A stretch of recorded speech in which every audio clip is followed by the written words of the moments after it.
The America's Cup teams were all officially welcomed this morning as the event village in Auckland's Viaduct was opened.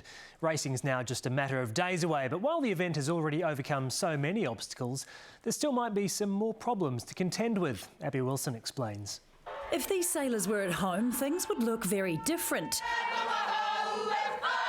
Instead, they're enjoying the sun and relative safety of the city of sails. I don't see a face mask. I don't see any social distancing. By now, the team should have already raced in 2 World Series, but COVID put an end to that.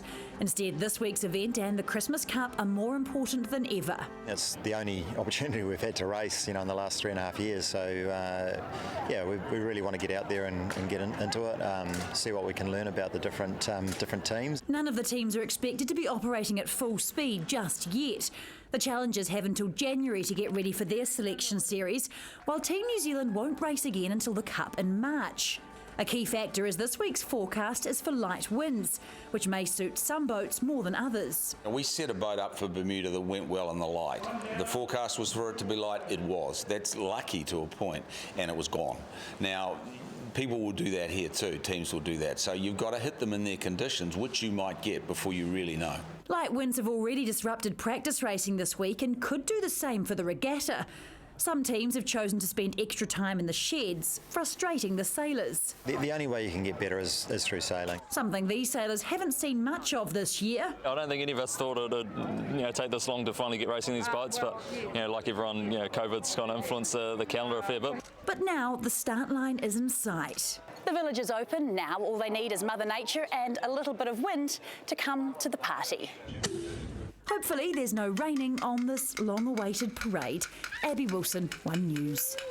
And in today's practice racing, finally some good news for Ineos Team UK, who were not only out on the water, but up and foiling. They were up against American Magic in their race, but finished well behind. All 4 syndicates participated in the final practice regatta before racing begins on Thursday.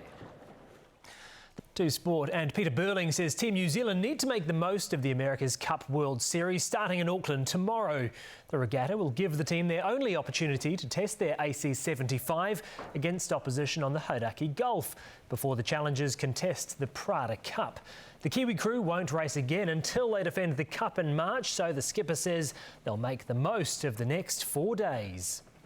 For us as a team, this is really a massive learning opportunity. It's something that I think all the other skippers here have touched on, but no one's ever raced this type of boat before. So it's all about trying to figure out the exact intricacies and moves and counter moves, and trying to figure out the roles, and the details within that on board perfectly, so that come the end, we're ready. Manchester. Team New Zealand skipper says tactical decisions and not just straight out speed will determine who wins the America's Cup. Peter Burling will be up against some of the best sailors in the world who all gathered for the first official press conference ahead of the World Series Christmas regatta tomorrow. And unlike previous America's Cup, this will be proper match racing and not just a drag race. Burling says getting quickly onto the foils and staying there throughout will be the difference between winning and losing. The more high performance the boat, the more the tactical decisions get, either amplified or so if you make one, very wrong, you lose a whole heap of time. Unlike the challengers, Team New Zealand have only 4 days of racing to get up to speed. After that, they will only be able to train on their own until the America's Cup itself in March. Otago. Kia ora, welcome to Sport. We are finally on the eve of some highly charged competitive racing, with the America's Cup World Series regatta getting underway tomorrow.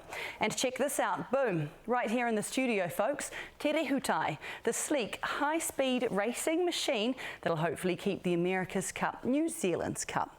This 75-foot-long foiling monohull's been making waves not only on the water but also off it with its cutting-edge technology and incredible speeds. This baby can reach speeds of 50 knots.